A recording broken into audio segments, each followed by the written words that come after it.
올여름 유례없는 역대급 폭염을 마친 쪽집게 기상학자 김해동 교수님이십니다. 아유, 안녕하세요. 아, 예, 안녕하세요. 안녕하십니까. 안녕하세요. 예. 오늘 마침 눈이 와서 지금 그 얘기를 하고 있었는데 어떻게 또 성함이 김해동 교수님이시네요. 예, 이게 오늘 참 기가 막히네. 타이밍이 안 그래도 날이 추우면 예, 추운 예. 겨울에는 빨리 해동인데 해동이 이게 예. 겨울에 딱 성함이 예. 아니 얘기를 들어보니까 이제 저 오늘 이게 첫눈이 왔는데 요것도 좀 정확하게 얘기를 하셨다고 그래요, 교수님이. 오늘 아침 기록적인 폭설이 나무와 건물 위를 하얗게 뒤덮어버린 가운데 한 남성이 도로 끝자락에서 스키를 타고 가는 모습이 보입니다.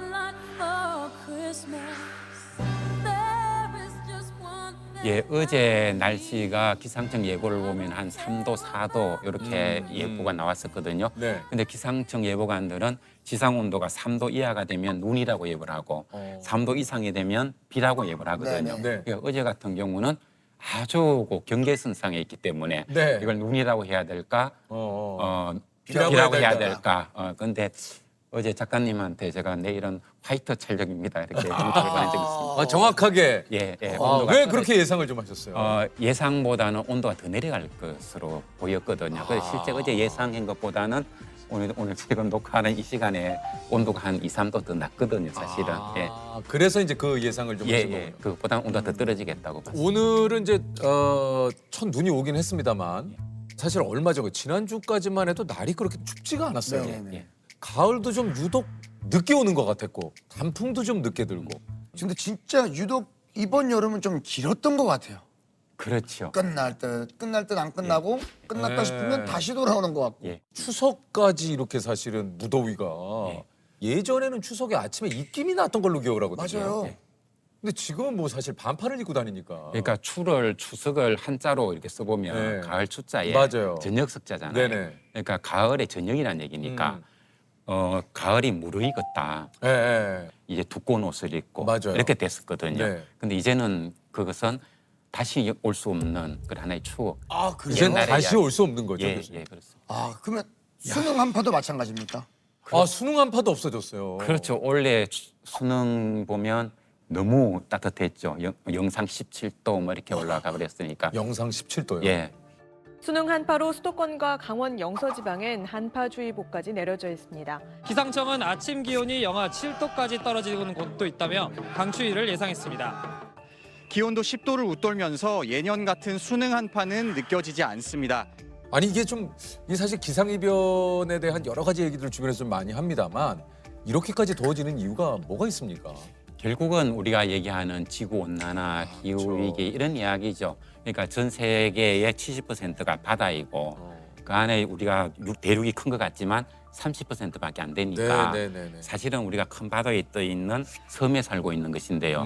해수 온도가 굉장히 높거든요, 주변이. 그렇죠. 그러니까 우리가 살고 있는 이 계절이 여름에도 덥고 봄, 가을도 더워지고 뭐 이런 것들이 뭐 자연스러운 현상이 아니겠습니까? 가을 여름이 이게 뭔가 체감적으로 느끼게 야 이거 진짜 지구 온난화가 좀 심해졌구나 예. 라는 게 좀 느껴지는 해이기도 했거든요. 사실은 사람들이 잘 기억은 못하겠지만 작년에도 11월 중순까지 29도 더위까지 있었고요. 아 그랬었나요? 그렇습니다. 아, 그래요? 그러다가 갑자기 한 30도 온도 뚝 떨어지면서 영하로 내려갔었거든요. 이게 이제 기후 위기 이 시대의 기상의 특성이다.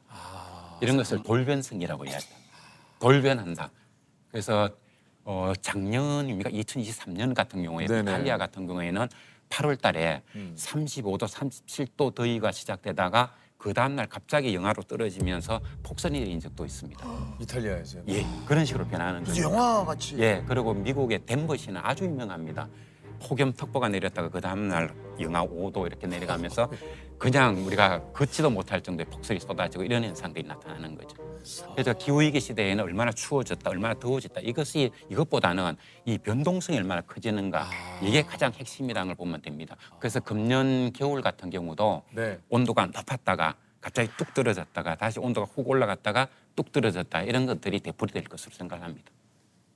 그러니까 이게 기후 위기의 어떤 증거라는 하나의 얘기. 증거입니다. 예. 꽃이 폈잖아요. 예, 봄꽃이. 철쭉 같은 게 막 철쭉이 막 피고. 예. 그리고 지금 뱀 깨구리가 나오고 그래서 어떤 분들은 뭐 기후 위기에 우리가 대응할 수 있는 시기가 7년밖에 안 남았다든가 이런 얘기를 하는데 사실은 우리 기상학자들이 볼 땐 이미 우리는 기후 위기에 되돌릴 수 없는 그런 상황이 이미 뛰어들었다. 예, 그래 그런 증거를 대라고 한다면 얼마든지 될 수 있을 정도의 그 정도입니다. 예, 그게 전 세계적으로 그렇고 외에서 발생하고 있는 놀라운 기상 현상이 우리나라에도 거의 똑같이 발생을 하고 있습니다. 교수님 올해 또 이게 폭염 전망을 하셔가지고 또 이제 쪽집게다 이런 얘기를 들으셨는데 지금 또 올겨울 영하 18도의 역대급 한파가 올 거다 예측을 또 하셨다고 그래요. 예. 아니 근데 이게 이제 얼마 전에 기상청에서는 올겨울이 평년보다 따뜻할 거다 예. 이런 예상을 좀 했는데 예. 이게 좀 교수님과는 좀 의견이 조금 좀 차이가 있는 거 아닙니까? 예, 그 정보를 잘 읽어야 되는데요. 예, 네. 제가 사실 문호도 아니고 점쟁이도 아니고 사실 저는 데이터를 딱 놓지 않으면 이 전망을 할 수 없는 그런 사람인데 올 겨울이 예, 많이 추울 것이라는 그런 패턴들이 이미 많이 나와 있었기 때문에 그걸 제가 얘기를 한 것이고요. 근데 이 평균이라고 하는 것은 온도가 높았다가 떨어졌다 이렇게 하면 두 개를 뒤에서 나누면 평균이 되는 것이고 그보다 조금 더 따뜻하면 이렇게 올라갈 수 있는 거죠. 근데 그것이 예, 실제적으로 그러면 한파가 안 온다는 얘기냐? 그건 아니고요. 올 겨울 온도는 변동폭이 많이 클 것이다. 그래서 지금 우리가 겪고 있듯이 온도가 쭉 올라갔다가 또 푹 떨어졌다가 이렇게 될 가능성이 있고요. 그렇게 되면 우리가 온도가 계속해서 추우면 적응이 되죠.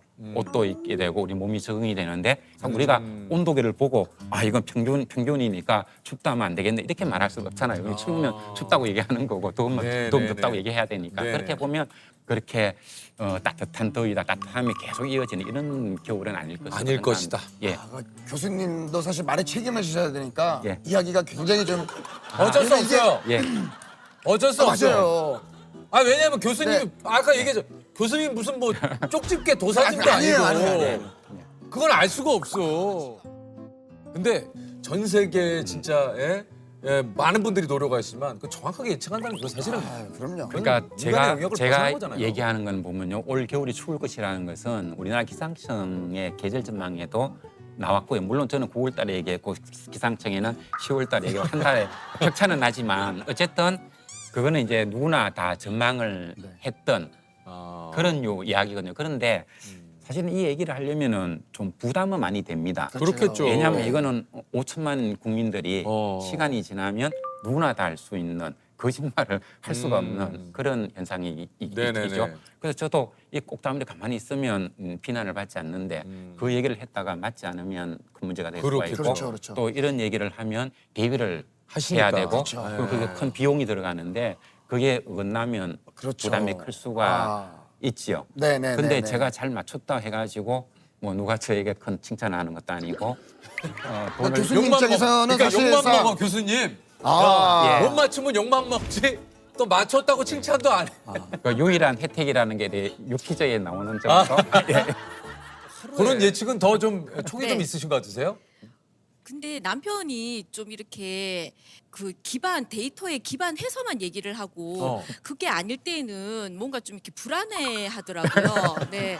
근데 누가 봐도 하늘이 컴컴하고 눅눅하고 그래서 비가 오는데 남편은 이렇게 이런 기상도는 아직 안 떴다. 근데 저는 이제 그 말 안 듣고 그냥 우산 들고 나가거든요. 그러면 한 1분 걸으면 비가 옵니다. 그러니까 누가 봐도 비가 올 것 같은데 그런 데이터는 오늘 없다. 예. 제가 대학원 다닐 때 과외를 많이 했었는데 소위 말하는 쪽집게 과외였던 것 같습니다. 한 25개 정도 이렇게 찍어주면 그중에 한 23개 정도는 거의 뭐 그대로 나왔던 것 같습니다. 제가 한강 작가의 소년이 온다라는 책을 읽었는데 아내에게 얘기를 하기를 한강 작가는 분명히 노벨 문학상을 받을 것이다 라고 얘기를 했었습니다. 그건 저도 맞췄거든요. 제가 국문과 출신이라서 그래서 아마 저한테 좀 힌트를 얻어서 맞췄다고 얘기하는 게 아닌가 저는 그렇게 생각하고 있습니다. 예측을 한번 해보라 이렇게 얘기를 한다면 12월 셋째, 넷째 주 정도가 되면 영하 5도 이하로 떨어지는 겨울다운 겨울이 오겠습니다만 그때 좀 찬 공기가 내려오고 화이트 크리스마스가 될 가능성도 있다 이렇게 전망을 해보고 싶습니다. 아니 어쨌든 세계 각계 전문가들이 이제 올해 인류 최대 위험 요소로 기후 변화 이런 얘기를 좀 했다고 하는데 10년간 기후 변화로 인한 경제적 손실이 2,700조. 2,700조. 왜요? 와, 지구촌 곳곳에서 일어나는 네. 일이에요. 이런 기상 변화와 기후 변화가 뭔가 인간이 예측할 수 없는 극단의 어떤 상황. 갑자기 덥거나 갑자기 춥거나 비가 갑자기 폭우가 내리거나 우리나라도 요즘 사실 이제 그 장마철에 갑자기 막 폭우가 내리잖아요.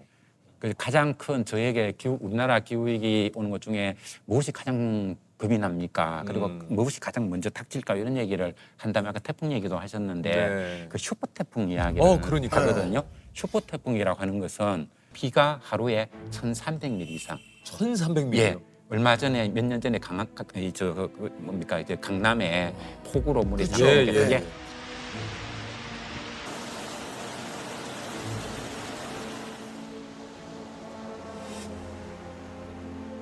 그게 예, 그게 예. 340mm거든요. 거의 그거야 4배네요. 4배 정도의 비가 오는 게 슈퍼 태풍입니다. 이걸 기후학자들에게 우리나라에도 슈퍼 태풍이 올까요? 그러면 2030년 전에는 오지 않을까 이런 얘기를 했거든요. 근데 사실은 그게 아니고 2019년에 일본의 거의 북해도부터 해서 오키나와까지 태풍 구름으로 다 덮은 하기비스라는 태풍이 있었는데 진료가 한반도라고 예보를 이미 냈었습니다. 그 태풍이 우리가 올라왔더라면 우리가 어떻게 돼 있을까 생각해 보면 지금 우리가 이 촬영을 못하고 있을 수도 있겠죠. 우리나라 그 어떤 도시도 1,300mm 비를 내렸을 때 건질 수 있는 도시가 없고 그리고 우리 도시에 가보면 고층 빌딩 굉장히 많이 있죠. 거기는 태풍이 오지 않아도 빌딩과 빌딩 사이에는 빌딩풍이라는 강한 바람이 불죠. 그래서 강한 저기압신하고 할 때는 그 바람 때문에 유리창이 깨지고 이런 사건이 이미 지금도 발생하고 있거든요. 근데 그게 만약에 시속 250km짜리 바람이 불면 어떻게 될까? 유리창 다 깨지는 거고 그 안에 사는 사람들은 그 안에 버틸지도 못할 겁니다. 이상하지 않는 그런 시기에 우리가 놓여져 있습니다. 그러니까 우리나라 도시들은 다 그렇게 만들어 놓았거든요, 지금. 그러니까 우리나라가 얼마나 대비가 안 돼 있는가 이걸 생각하면 너무나 끔찍한 것이고요. 이게 한마디로 이런 일이 이제 점점 잦아지고 있고 다행히도 운이 좋게도 다른 곳으로 빠져나갔지만 예. 이게 올 수 있다는 것에 대한 우리도 어느 정도 대비는 좀 해놔야 된다. 그래서 제가 이게 굉장히 심각하게 올 수 있기 때문에 여기 대비 안 하면 우리 사회가 큰일 납니다 하는 그런 사명감 때문에 그러신 것 같아요. 비난을 받을 수도 있지만 그걸 조금 지났다가 그렇지 않으면 그러니까 교수님이 지금 얘기하시는 게 내가 맞췄냐 못 맞췄냐가 그렇죠. 중요한 게 아니다. 예. 그러니까 이런 변화하는 지금 기후 위기, 그러니까 교수님은 왜냐면 그것만 보시기 때문에 이게 막 두려운 거예요. 그렇죠. 저 같은 과학자들이 네. 말을 함부로 안 하는 그 직업병이라는 게 있는데 이런 얘기를 합니다. LA에 지진이 발생할 확률이 한 10%가 되더라. 내가 시뮬레이션을 해보니까 그랬을 때 큰 지진이 날 수 있으니까 대피해야 됩니다라고 얘기를 했어요. 그러면 사람들이 차를 몰고 막 도망을 가겠죠. 그러다가 교통사고가 나고 해서 사람이 한 100명쯤 죽었다. 근데 지진은 안 왔다. 그래서 이 과학자가 떠안는 부담감. 그다음 한 10%밖에 안 되니까 아이고 뭐 참지. 괜찮겠지. 입을 닫았는데 실제로 터져가지고 10,000명이 죽었다. 그렇게 예상이 될 때 이 과학자는 어떤 말을 해야 되느냐는 이제 고민을 하게 되는데 이게 진짜 연구하시는 박사님들의 이 참 또 고충이 지금 이 얘기를 들으니까 확 느껴지네요. 2018년에 7월 초에 엄청난 폭염이 온다는 얘기를 자신 있게 한 사람은 제가 알기로는 없었던 것으로 생각이 됩니다. 전국에 폭염이 계속되면서 온열 질환자 수가 1,000명을 넘어섰고 사망자도 10명이나 발생했습니다. 지금부터 다가오는 폭염은 사람을 죽이는 살인적 폭염이기 때문에 여름은 더워야 하는 얘기는 이제부터는 더 이상 해서는 안 됩니다라는 얘기를 명확하게 얘기를 했습니다. 그것이 계기가 되어서 국회에서 폭염도 자연재해의 한 항목으로 들어가는 데 제가 일조를 했다고 생각하고 있고 저도 그런 얘기를 하고 나면 이것이 혹시 맞지 않으면 어떨까 해서 노심초사하기도 하고 항상 긴장을 하기도 하고 그런 생활을 보냅니다. 그럼에도 불구하고 우리가 그것을 대비를 했을 때는 피해를 훨씬 줄일 수가 있기 때문에 여기에 대비를 시켜야 된다는 그런 좀 학자로서의 어떤 사명감이랄까 그것이 있기 때문에 앞으로도 내 전망이 잘 맞을까 혹은 틀릴까 여기에 연연하지 않고 계속 얘기를 할 생각입니다. 요즘에는 글로벌 워밍, 그러니까 지구 온난화라고 하지 않고 글로벌 보일링이라고 한대요. 지구촌 곳곳이 유례 없는 폭염에 시달리면서 각국이 대책 마련에 고심하고 있습니다. 호주 남동부 일대 산불이 넉 달째 잡히지 않고 있습니다. 갑자기 산불이 소방차를 집어삼킬 듯 치솟더니 차량 주위가 불꽃으로 뒤덮입니다. 기후변화에 제대로 대처하지 않아 역대 최악의 산불이 발생했다는 비난 여론은 더욱 거세지고 있습니다. No more excuses. No more waiting for the others to move first. There is simply no more time for that. 유럽에서는 4월부터 30 몇 도가 넘어가고 맞아, 막 이런 맞아요, 현상들이. 맞아요. 네. 아니 그거보다 지금 남미가 겨울이잖아요. 겨울인데 33도, 35도 이래요. 아 진짜요? 그러니까 제일 심각한 문제가 겨울철에 거기가 산 꼭대기에 얼음이 얼고 그다음에 봄이 되면 녹아서 그 물을 써야 되는데 지금 얼음이 얼질 않는 거예요. 그러면 그 다음에는 그냥 가뭄인 거예요. 그냥. 재앙인데? 재앙이죠. 아르헨티나 수도 부에노스아이레스의 낮 기온이 30.1도까지 치솟았습니다. 한겨울인 8월 초 평년 낮 기온이 보통 15도 안팎인데 갑자기 15도 이상 오른 겁니다.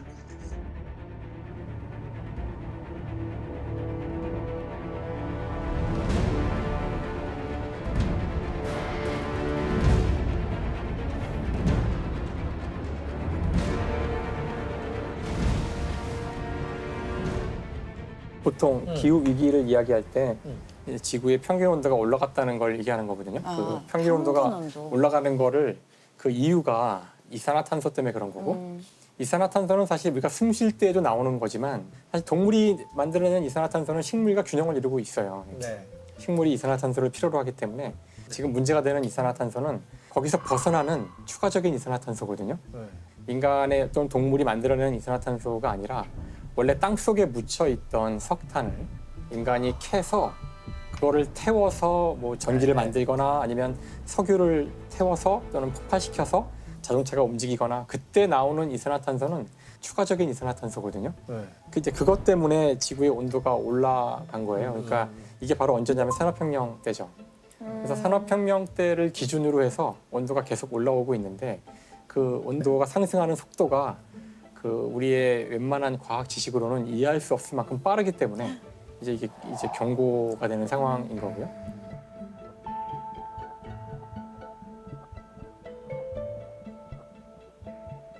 그래서 산업혁명 때를 기준으로 했을 때 지금 온도가 1.2도 정도 올랐어요. 1.2도. 네. 그럼 이제 이런 얘기를 하는 사람들이 이제 1.2도 별거 아니지 않나? 그 생각이. 1.2도면 뭐 네. 오늘이 뭐 네. 32도, 33도 되는 거 아닌가? 이렇게 별거 아니라고 생각할 수가 있겠지만 지구의 표면의 전체 온도가 1.2라는 거는 엄청난 에너지거든요. 그래서 이런 거 에너지 계산을 하는 거 이제 물리학자들이 좋아하니까 지구의 표면의 온도 전체를 1.2도 올리는 데 필요한 에너지의 총량이 얼마일까? 어떻게 해야 할까? 이거 생각해 볼 수 있잖아요. 뭐 원자폭탄 몇 개. 뭐 그렇죠. 사실 인간이 만들어낼 수 있는 그 가장 응축된 에너지원, 가장 강력한 에너지원은 원자폭탄이에요. 그럼 원자폭탄을 도대체 몇 개를 터뜨리면 이 정도의 에너지를 얻을 수 있을까? 얼마나 될까요? 500개. 100만 개. 그 1800년부터 지금까지 계속 터뜨려야지. 매일같이 매 초마다 4개씩. 매 초마다 4개씩. 1초에 4개씩. 그럼 이게 지구과학적 규모의 에너지는 인간이 감당 못해요. 태풍 하나 올라오는 거를 전 세계의 모든 전함들이 다 모여서 인간이 가진 무기를 총동원해서 공격을 해도 태풍 막기 어렵거든요. 그러니까 엄청난 에너지예요, 사실은. 옛날에는 그래서 그런 가이아 이론이라고 있어가지고 야, 이산화탄소가 올라가도 걱정 없어. 저 아마존에 열대우림이 많이 자라니까 상쇄시킬 거야. 그래서 지구 생태계가 알아서 밸런스를 맞추게 될 거라는 이론들이 있었는데 야, 바로 그 가이아가 인간이 제일 문제니까 인간을 쓸어버릴 수 있다. 이 모든 문제 해결 인간만 없어지면 다 해결되는 거니까. 가이아만이 아니라 이 기후에 대해서는 아주 옛날부터 사실 연구가 있었어요. 근데 이미 19세기에도 연구가 있었거든요. 아레니우스라는 그 굉장히 위대한 화학자인데 노벨상도 받았죠.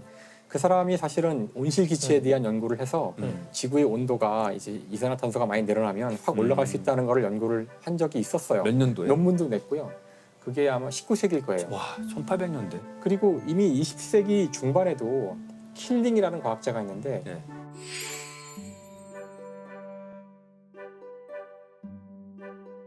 이 과학자도 역시 이산화탄소를 걱정을 해서 이거를 측정을 자기가 해야겠다. 아무도 안 하고 있을 때 그래서 조직적으로 측정을 해요. 그래서 하와이에 가서 차근차근 그 이산화탄소 농도를 재기 시작해요. 이 사람이 2005년에 죽는데 그때까지 계속 죽을 때까지 하고 지금까지 측정을 해서 그 데이터가 그 바람에 우리가 지구 이산화탄소에 대한 그 적어도 하와이에서의 데이터를 알고 있는데 농도가 이렇게 올라가는 거를 측정해서 그걸 킬링 곡선이라고 하거든요.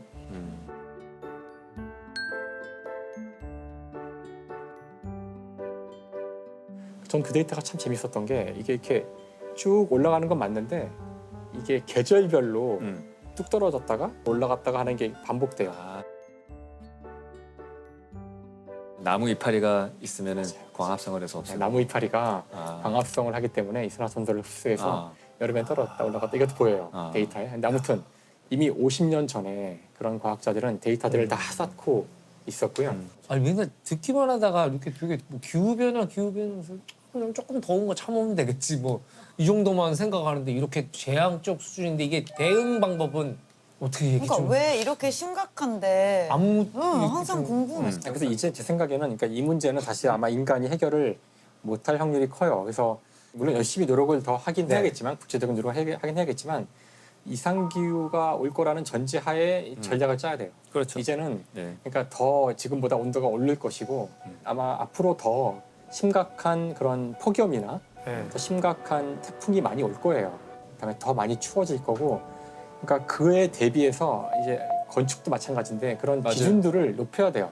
건물을 만들거나 하우스를 만들 때에도 더 극한 조건을 예상해서 적어도 10년, 20년 후에 더 안 좋아질 거라는 전제하에 만들어야 돼요. 그게 첫 번째 지금 우리가 할 일이에요. 근데 그게 참 엄청난 돈이 들어가는 일이니까 그렇죠. 사건이 생기기 전에 그 인프라에 투자하는 거를 선뜻 뭐지 그 말고도 풀어야 되는 문제가 너무 많고 맞아요. 건축에서는 그래서 최근에 어떤 일이 생기냐면은 태풍도 계속 오고 하니까 집을 지을 때 이제 돔 형식으로 짓는 거예요. 그러니까 둥글둥글하게. 아예. 예, 그래서 최근에 뉴스에 나왔는데 로버트 다우니 주니어가 새로 지은 집 보면은 약간 이글루 같은 형태야.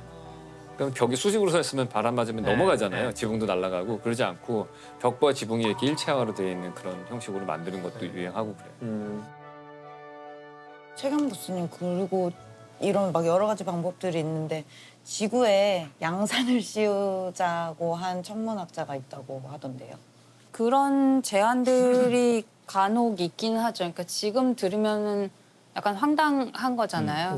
그러니까 지금 당장 지구 앞에 저쪽에 태양이 비치는 쪽에다가 커다란 차양막을 쳐서 지구에 들어온 해를 조금이라도 가려보자, 뭐 1%라도 가려보자 이런 제안을 하는 거는 지금 당장 실현할 수는 없죠. 그걸 발사도 못해요. 너무 크고 무거워서 발사할 수도 없을 것이고 하지만 그런 기술을 계속 꺼내보는 거죠. 실제 기술 개발을 하고 있긴 해요. 그러니까 이산화탄소를 흡수해서 없애는 방법이 있잖아. 가장 직관적인 방법이. 아니 근데 제가 들은 바로는 이산화탄소 포획해가지고 압축한 다음에 어디다 넣냐 하면은 석유를 시추하잖아요. 그럼 그 안에 빈 공간이 생기니까 거기다가 압축해서 넣자는 그런 얘기가 있어요. 근데 문제는 거기다 넣었는데 지진이 나면은 그게 한꺼번에 나오잖아요.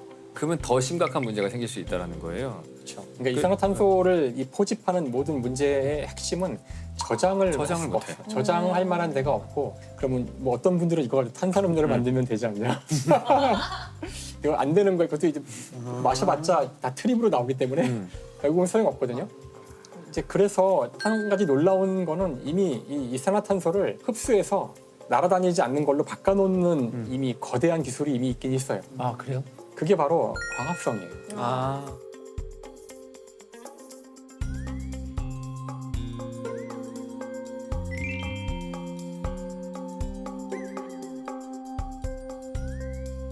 현재 인간이 1년 동안 만들어내는 이산화탄소를 다 없애기 위해 필요한 나무가 추가로 얼마를 더 심어야 될까? 얼마예요? 계산을 해보면 한국에 있는 모든 나무의 1000배 정도가 필요해요. 그럼 지금부터 천천히 하면 되잖아요. 이게 아무튼 이런 약속이 안 된대. 그럼 누가 총대 맬 거냐? 지구의 표면이 그 정도도 되나요? 그러니까 이게 사실 항상 그렇지만 이 지구과학적 규모의 양이라는 게 인간이 감당할 수는 없어요. 그래서 다음에 나무를 심는다고 이게 금방 그렇지 빨리 자라는 것도 아니고. 그 요즘 아끼려고 막 텀블러 쓰고 에코백 쓰고 이런 거가 유행이잖아요. 네, 근데 에코백 되게 에코하지 않지 않아요? 너무 많아. 에코백이나 텀블러가 환경에 도움이 된다고 해서 한동안은 이제 모든 기념품이나 이런 걸 다 에코백을 많이 줬어요. 저희 집에도 너무 많아요. 에코백이 이만큼이 있는 거예요, 돼. 저는. 근데 이 에코백을 만드는 과정이 그렇게 에코하지만은 않다고 하더라고요. 그렇게 다 표면 처리를 해놓으면 당장 썩을 수 있는 그런 재질도 이제 아니게 되는 거잖아요. 그러니까 장바구니를 비닐 대신에 한두 개를 쓰면 그것은 절약일 수 있죠. 친환경적일 수 있죠. 그런데 비닐봉지를 쓰면 안 돼. 플라스틱을 쓰면 안 돼. 이러면서 에코백을 계속 사모아요. 네, 이렇게 하면은 결코 환경에 도움이 안 되는 거죠. 참 어려운 게 이게 탄소 발자국이라는 게 있어요. 그러니까 그 물건을 만들거나 하기 위해서 얼만큼의 이산화탄소 배출이 필요했었는가에 대한 수치거든요.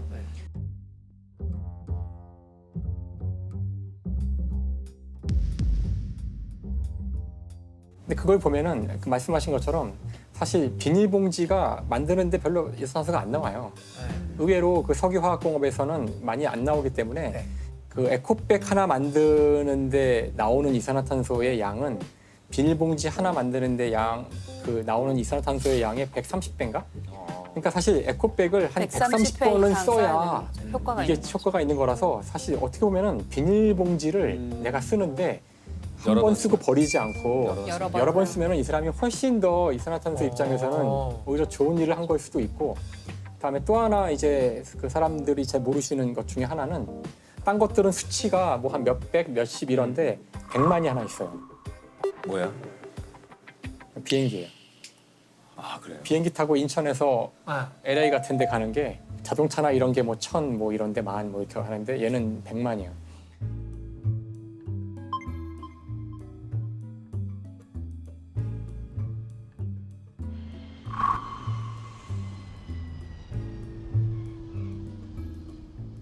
그래서 우리가 지구 전체를 당장 바꿀 수는 없지만 그냥 오늘 우리가 각자가 할 수 있는 행동을 하는 거죠. 그게 어쩌면 심적인 위안밖에 안 된다고 할지라도 카페에 사람들 만나서 커피를 마시러 갔을 때 누군가 이제 가방에서 텀블러를 꺼내서 저는 여기다 담아주세요라고 했을 때 되게 잘 가지고 왔네? 나도 다음에 가져와야지? 아니면 나도 꺼내고 뭐 이렇게 한다면 그 다음에는 이 사람들이 좀 더 이런 문제에 관심을 가질 가능성이 더 큰 거예요. 저는 에코백이나 텀블러가 되게 중요하다고 생각하는데 네. 그게 단순히 아까 수치적으로 한 100배 손해보고 이런 문제라기보다는 결국은 이게 유권자들이 몽땅 다 텀블러를 들고 다니면 이 자체가 메시지를 주는 거예요. 되게 우리는 좋은 시그널이에요. 환경에 관심이 있는 유권자다 나는. 그러니까 이런 것들을 다 우리끼리도 연대를 하는 거죠. 나는 관심이 있고 얘도 관심이 있고 얘도 관심이 있네. 아 우리 모두 관심이 있구나. 이 힘을 모아서 법안을 만들어 보자. 그러니까 이런 거를 하기 위해서라도 사실은 이게 행동이죠 사실은.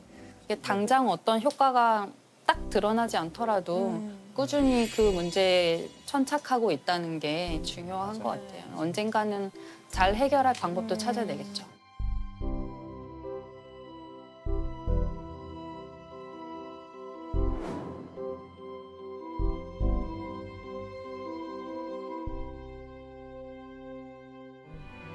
우리가 옛날에 그 기후변화 포스트 딱 보면 가장 많이 나오는 문구가 뭐였죠?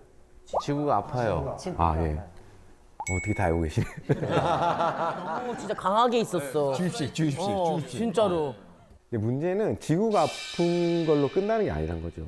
최근에 기후변화가 너무 심해지면서 기후변화로 인해서 인간에게 직접적인 영향을 끼칠 것인가에 대한 연구들이 막 이제 활발해지고 있어요. 예를 들면 이제 뉴욕 시립대학교 퀸스 칼리지라는 데에서 허리케인 샌디가 태아의 정신 건강에 어떤 영향을 미쳤는지 그런 것들을 연구를 했는데 그 결과 이제 엄마 뱃속에서 겪었던 그 허리케인의 그 간접적 경험이 아이의 뇌 건강에 영향을 끼친다. 그래서 태아 때 이 허리케인에 노출된 아이는 그렇지 않은 아이에 비해서 ADHD 위험이 60배. 응? 60배? 그다음에 행동장애 위험이 20배. 어머.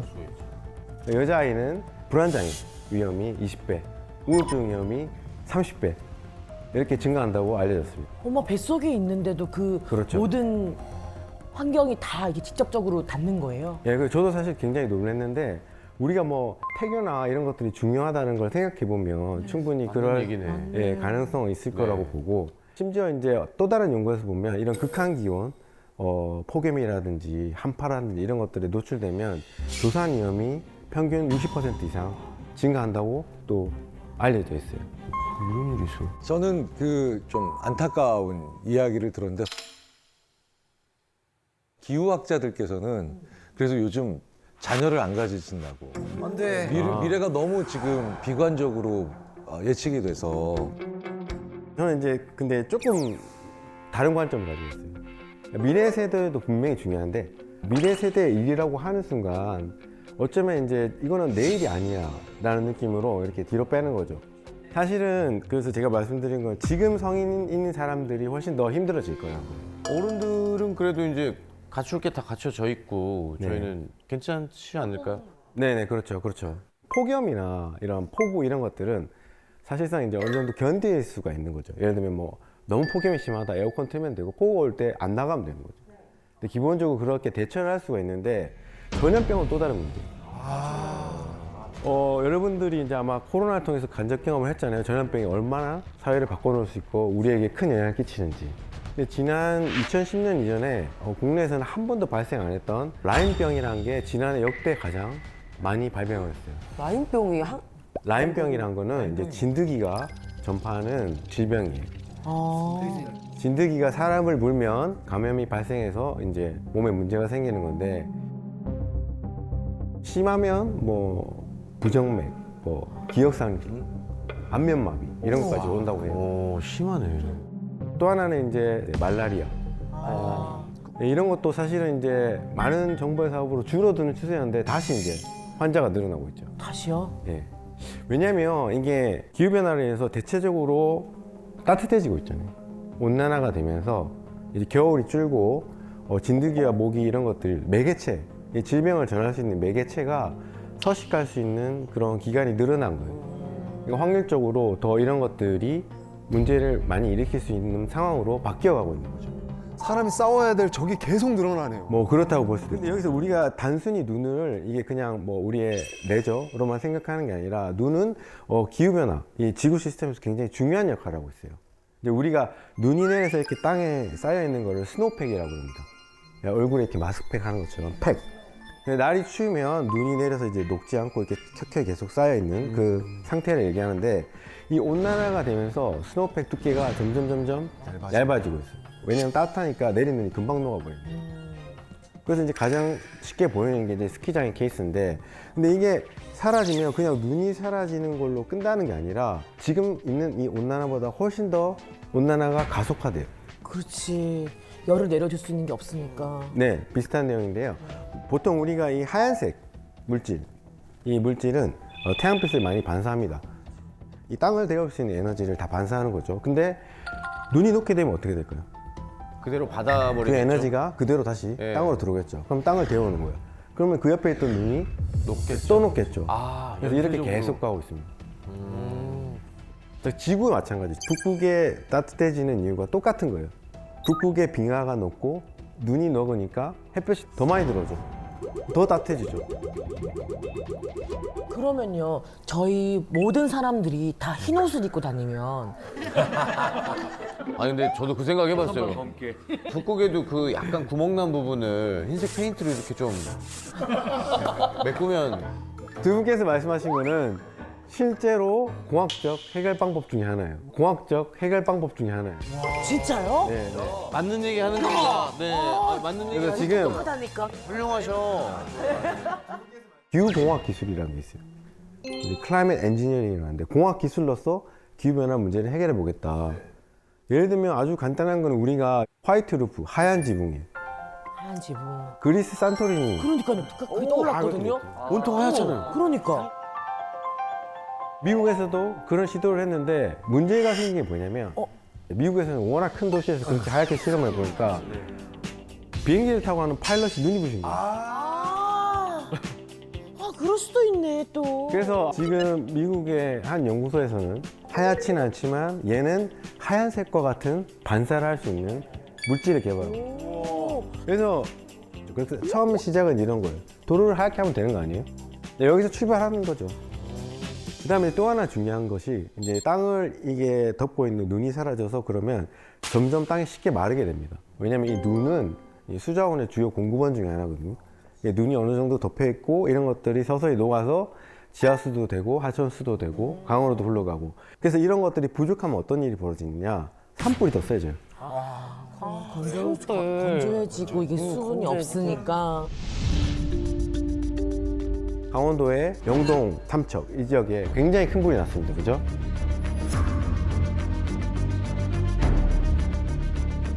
헬기로 막 물 나르고. 근데 그게 왜 그렇게 큰 불이 날 수밖에 없었느냐? 지난 한 70, 80년의 영동 지역의 기상 레코드를 보면 엄청나게 가물어 있었어요. 나무가 다 말라 있어. 그렇죠. 마른 장작이 되어 있는 거예요.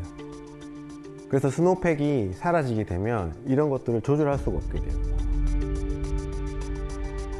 또 하나 중요한 점은 얘네들은 보온 역할도 합니다. 겨울에 쌓여 있으면. 눈은 땅 속에 담요라고 생각하시면 돼요. 겨울이 워낙 춥고 땅이 어는데 이불처럼 덮여 있기 때문에 그 안에 에너지가 안 빠져나가고 오히려 땅 속이 위에보다 더 따뜻해요. 그러면 그 안에서 그 겨울을 날 수 있는 곤충, 동물들이 버틸 수가 있는 거죠. 자, 그러면 그게 사라진다. 추운데 담요 걷어내면 어떻게 되죠? 꽝꽝 얼겠죠. 예. 그래서 바로 생물 다양성까지 문제가 생기는 그런 일이 벌어지게 되는 거죠. 단순히 기후변화로 눈이 사라진다는 거는 좋아하는 스키가 사라진다는 차원이 아니라 더 큰 문제들이 하나씩 추가적으로 발생할 수 있다. 이미 세계 각국이 이제 각종 기후변화로 인해서 굉장히 심한 피해를 입고 있고, 사실 이제 이런 일들이 굉장히 비일비재해지고 있음에도 불구하고 이런 것들을 믿지 않는 사람들이 있어요. 믿지 않는 사람이 있다고요? 믿지 않는다고요? 안 보이니까 그런 거 아니야? 그 대표적인 인물이 바로 도널드 트럼프 전 미국 대통령이죠. 그 사람은 그런 얘기를 했어요. 우리에게 지금 필요한 게 지구온난화다. 왜? 뭐라고요? 필요하다고요? 2019년에 그 트럼프 대통령이 당선이 됐을 때 엄청난 한파가 몰려왔습니다. 영하 50도의 한파. 그러니까 미국을 강타했죠. 네. 그래서 춥다고? 네, 그렇죠. 춥다고요? 그래서 지구 온난화. 그래서 지구 온난화는 이거 거짓말이야, 허구야. 지금 너무 추워서 우리한테 필요한 거는 지구 온난화야라고 얘기를 했던 거죠.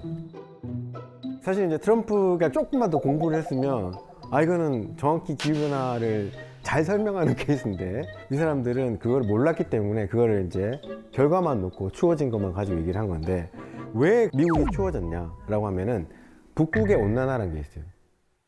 북극의 온도가 올라가게 되면 북극하고 이 밑에 중위도에 살고 있는 사람들이 살고 있는 지역에 공기를 이렇게 가로지는 막이 있어요. 그 막이 약해집니다. 이 막은 둘의 온도 차이가 커지면 커질수록 굉장히 팽팽하게 있는 건데, 근데 이 둘의 온도 차가 약해지면 힘이 쭉 빠지는 거예요. 그렇게 되면서 이 공기가 쓰러져 내려오는 거예요. 차가운 데 갇혀 있어야 될 공기가 쏟아져 내려오는 거예요. 지금 한국에서도 겨울에 한파가 한 번씩 옵니다. 맞아요. 평균 기온이 높아지지만 그 한파가 오는 원인이 똑같아요. 그래서 트럼프도 이걸 좀 알았으면 이렇게 얘기를 못 했겠죠. 이런 기후위기를 부정하는 사람들은 지구의 기후는 변하는 것이 당연하다라고 보는 사람들도 있어요. 근데 문제는 사실 맞습니다. 지구의 그 온도는 변하는 게 맞고, 오래전부터 지구는 뭐 빙하기도 있고 간빙기도 있고 온도가 주기적으로 올라갔다 내려갔다 이렇게 하고 있는데, 문제는 지금 그 속도가 너무 빠르다는 거예요. 속도? 자, 이게 보면 지구 평균 기온의 상승 정도죠. 와, 너무 빨리 올라간다. 확 올라간다, 저기 뒤에.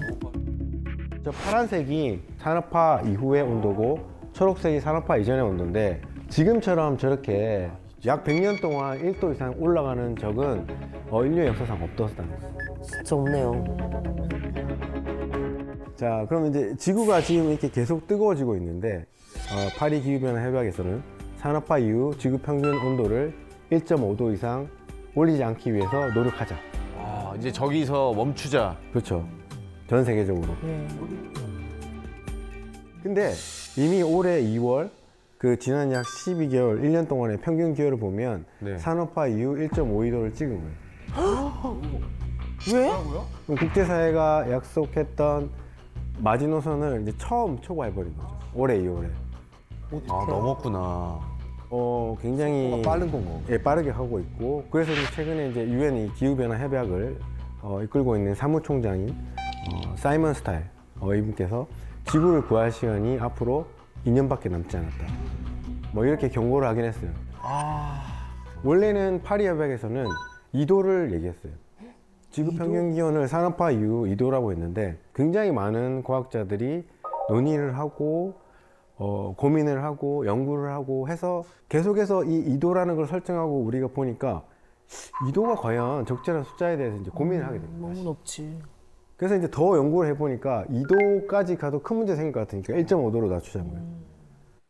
자, 그럼 지금 얘기했던 파리 협약에서 말했던 2도가 된다면 과연 어떤 일이 벌어질 것인가? 사람 체온이 거의 뭐 그 1도에서 거의 뭐 생사를 오갈 정도로 막 바뀌기도 하니까 체감되는 뭔가 위험이 감지될 것 같은데 뭔지는 모르겠는데. 지구 온도가 2도 상승했을 때 전 세계 도시 인구 중 약 4억 1천만 명이 물 부족을 겪게 된다고 합니다. 아, 물 부족. 물 부족이 가장 무서운 것 같아요. 맞아요. 예, 그렇죠. 에어컨 끄세요 지금. 전기 먹는 거 다 끄세요. 그럼 조명이랑. 조명 2개 더 꺼요. 네, 다 끄시고. 아니, 이목구비만 보이면 되잖아. 그리고 이제 앞으로 우리가 더 이상 2도 올라가게 되면 2도씩 올라갈 때 더 이상 못 먹게 되는 음식들이 있는데 감자, 안 돼. 야, 나 구황작물 좋아하는데. 감자는 안 돼. 더 심각한 게 있습니다. 더 심각한 거 뭐예요? 바로 김치. 그건 안 돼요. 안 돼, 안 돼, 안 돼. 한국 사람들한테 치명적인데요. 온도가 더 올라가기 시작하면 옥수수, 뭐 고추, 배추 이런 재배가 힘들어지죠. 쌀은요? 제일 중요한 쌀. 쌀이 정말 중요해가지고. 쌀도 문제가 생깁니다. 다 문제가 생기는구나. 문제가 심각하다라고 하는 건 결국에는 어느 정도 수준에 도달하면 굶어 죽는 사람이 생긴다든지 식량으로 인한 전쟁이 생길 수밖에 없는 상황이 됩니다. 식량 전쟁이 엄청나지겠다. 교수님이 말씀하신 북극곰 걱정할 때가 아니다. 그러니까. 지금 당장 우리가 걱정을 해야 된다. 진짜. 와닿았어. 방금 우리 2도 얘기를 했는데 1도 더 올라가서 만약에 3도가 오르면 어떤 일이 벌어질까요? 야, 그러면 인간이 버티지를 못할 것 같은데요. 그럼 해수면. 자, 3도가 오르면 아주 충격적입니다. 지금 여러분은 이 자리에 앉아 있을 수가 없어요. 다 죽나요? 3도가 올랐을 때 잠기게 될 지역을 빨간색으로 표시해놨습니다. 물에 잠기는 지역이요? 잠긴다고요? 네네. 여기 다 잠겨. 상암도 있어. 그래서 여기 우리 촬영 못 한다는 얘기구나. 여러분들이 지금 앉아있는 이곳 상암동도 상당 부분 물에 잠기게 됩니다. 아니, 서울이 잠기는 건 예상도 못했는데? 인천, 김포, 뭐 부천, 특히 이런 데 피해가 크죠.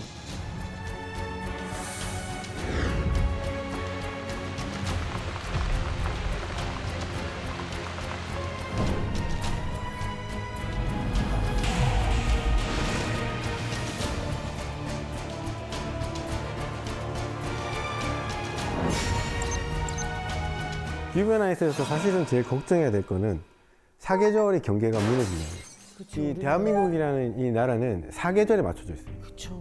그게 뭐냐? 여러분들의 지금 입고 있는 옷, 먹는 음식, 그다음에 학교의 교육, 사회 경제 시스템 다 사계절에 맞춰져 있어요. 네, 맞아요. 근데 이 경계가 무너지면 어떻게 되죠? 그냥 옷만 갈아입으면 되나요? 다 바꿔야 돼요.